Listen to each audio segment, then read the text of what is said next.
You have put so much effort into creating an incredible audio experience for your listeners. And then you have to write the show notes. This can feel like a second thought, an afterthought, and I have seen so many podcasters do this so wrong. And I want to make sure that you are not one of them.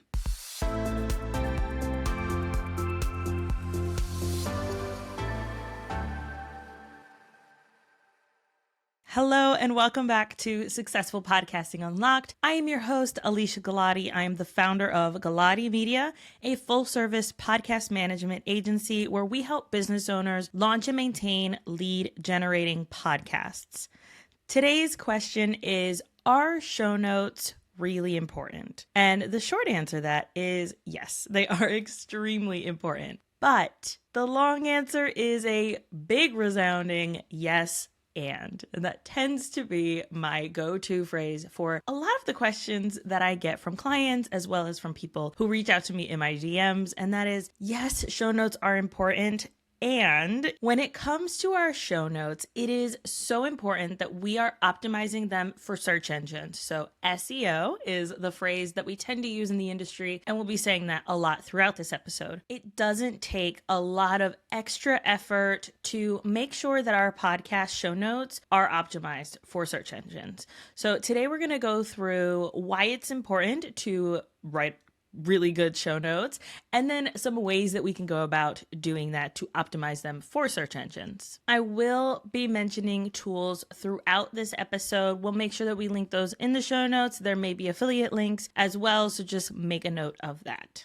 One of the easiest ways to start writing your show notes is to have a basic template. Now, I don't mean that you just throw up the person's bio and say, here's the show notes. That is not going to help you not only get better results with SEO for your podcast, but also for people who are going to your podcast to learn more about not only you, but the guest, and then what is included in that episode. The first thing that I would recommend you do is to transcribe your podcast. Now, we at Galati Media use Otter AI. It is one of our favorite tools to help not only give you an overview of the conversation, and this helps especially if you are not editing your show directly after you've had the conversation. So if you're someone who likes to record at a certain time and then go back to edit at a different time, then this will help you not only be able to figure out where in the conversation certain things were said, pull some quotes, but also get an overview and a general idea of what was talked about throughout the episode. This is really beneficial, especially if you have longer episodes. So, like I said, the first thing you're going to want to do is transcribe your podcast episode. Otter has an AI tool that makes it really easy to go in and you can ask Otter's AI bot to give you an overview of the conversation. You can ask it for quotes from the conversation, and it also provides timestamps, which will help us later, and we'll talk about timestamps in a second and how those can help you make SEO-friendly show notes. So once you've transcribed your podcast, you don't want to just grab that transcription and have that be your show notes. Most podcast hosting platforms, and that is where you would put your podcast to then go out and get distributed to all of the different platforms, most of those will give you a limit on the number of characters that you can add into your show notes. And so you're not going to have enough space to have your full transcription within there.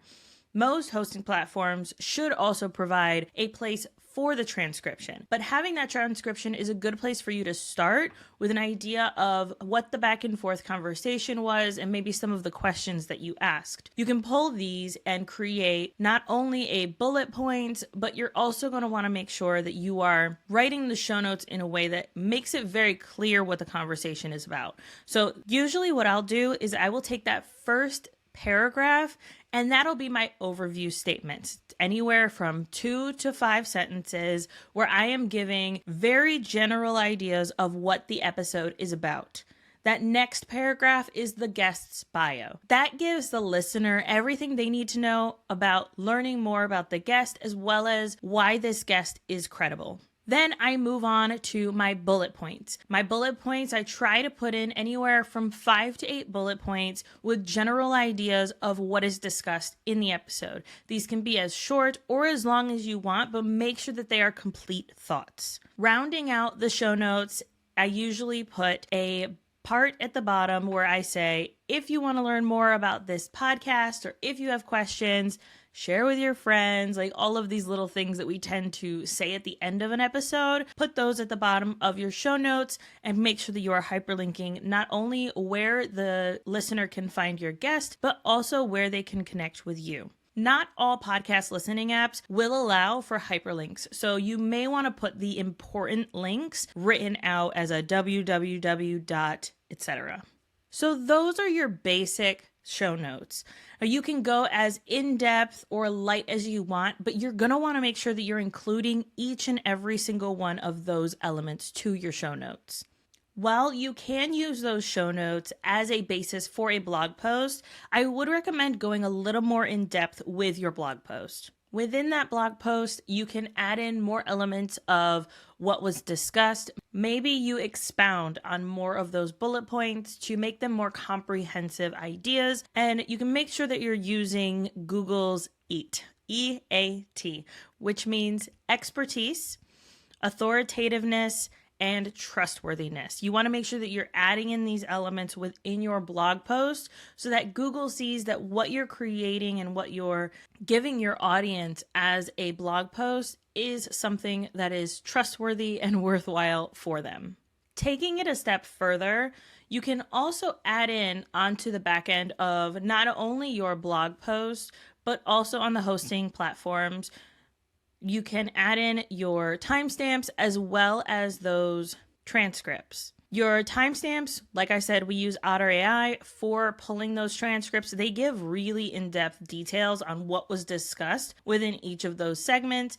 And it kind of lets you just bump up that SEO friendliness of not only your podcast, but also your blog post. Takes it a step further, which we love. Adding in that transcript also helps because there might be certain things within the episode that either Google or other transcription services may not be able to fully comprehend. And so having that transcription makes it easier for them to not have to have a bot run through what exactly that episode is about. So if you're marrying this idea of really SEO friendly show notes, a more optimized blog post that goes a little more in depth, those timestamps, and then rounding it out with that transcript, those are going to be some show notes that are going to make the most for your podcast episode. Not only that, but it also helps you be able to very easily express what the episode is about. If you're creating a weekly podcast, it can feel like you are churning out content after content and like you're not really sure what in the world is going live this week and what did we talk about. This way, it makes it so easy for you. Also note that it's gonna make it easy for your guest to remember what was talked about during that episode and potentially share your episode. Stay tuned for next week where we will talk about how to get your guests to share your podcast. And this is just the beginning. Having those SEO friendly show notes is gonna help you be able to make your guest or encourage your guest to share that episode. So make sure you stay tuned for next week. If you have your own podcasting questions, send me a DM at Successful Podcasting Unlocked on Instagram, or you can go to successfulpodcastingunlocked.com. Until next time, happy podcasting.